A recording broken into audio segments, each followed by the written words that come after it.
पिथौरागढ़ में एक नए शोरूम के लिए आवश्यकता है एक सेल्स पर्सन की। इच्छुक व्यक्ति संपर्क करें।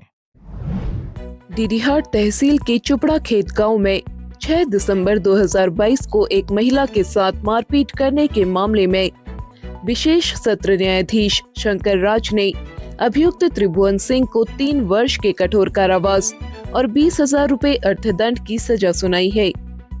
उसे धारा 323 के तहत 1 वर्ष का कठोर कारावास और 5,000 रुपए जुर्माने की सजा दी गई।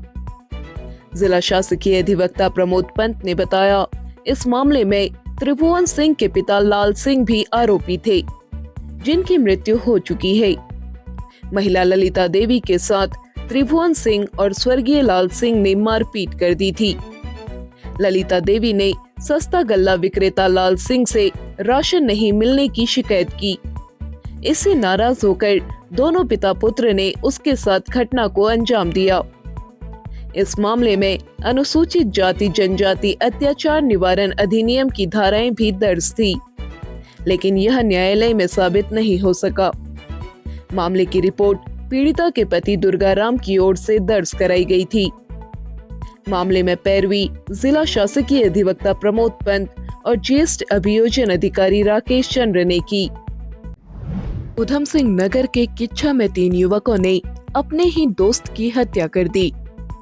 युवक का शव एक हवेली से बरामद हुआ। पुलिस से मिली जानकारी के अनुसार सतुया निवासी 30 वर्षीय बंटी 9 फरवरी से लापता था। बंटी की मां महाकुंभ में गई थी। जब वह वापस लौटी तो बेटा गायब मिला। उसने इसकी सूचना पुलिस को दी। पुलिस ने खोजबीन शुरू की और इस मामले में उसके 3 दोस्त विपिन, सूरज और विशाल को गिरफ्तार कर लिया।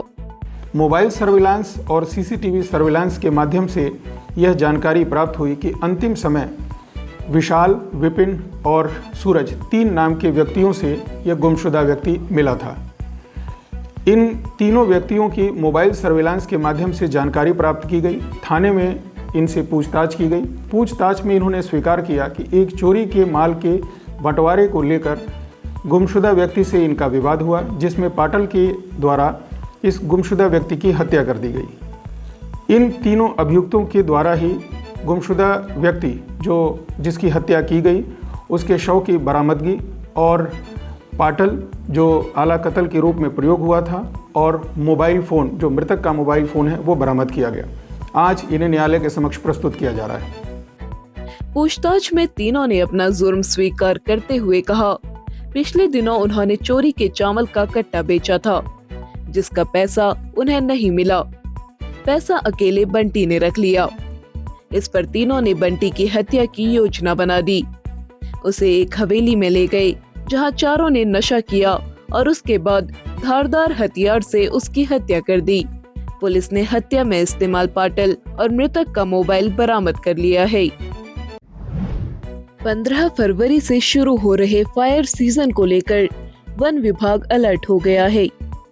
बुधवार को बेरीनाग और गंगोलीहाट रेंज के कर्मचारियों ने चौकोड़ी क्षेत्र में मॉक ड्रिल का आयोजन कर जंगल की आग बुझाने का अभ्यास किया।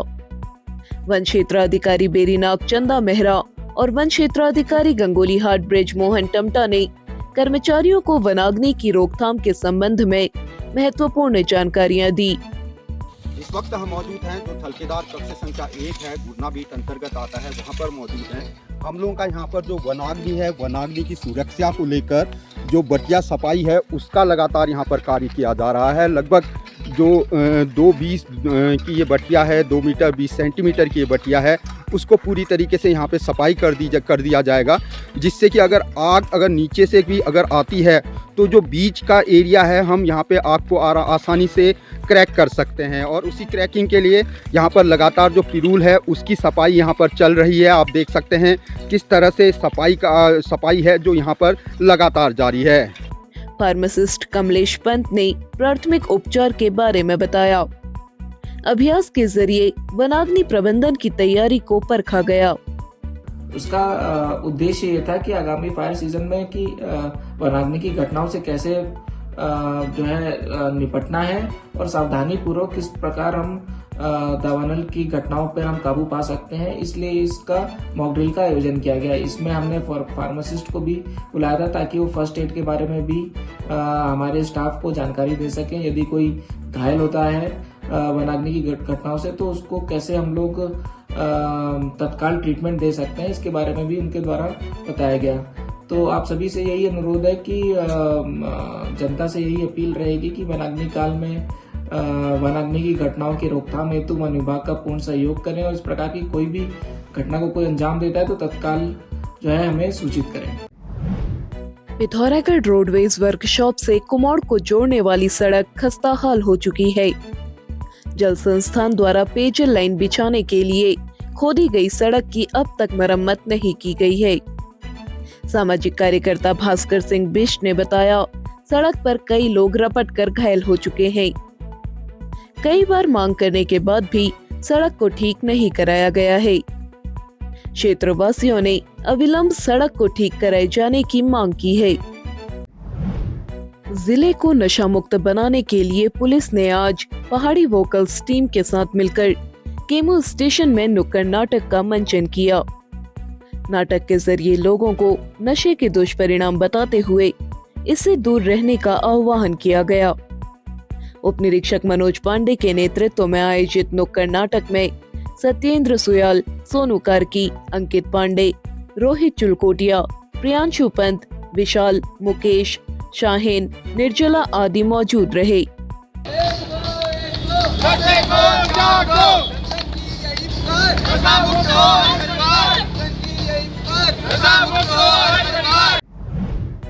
पिथौरागढ़ जिला अधिकारी विनोद गोस्वामी ने बुधवार को जल जीवन मिशन कार्यक्रम की समीक्षा की।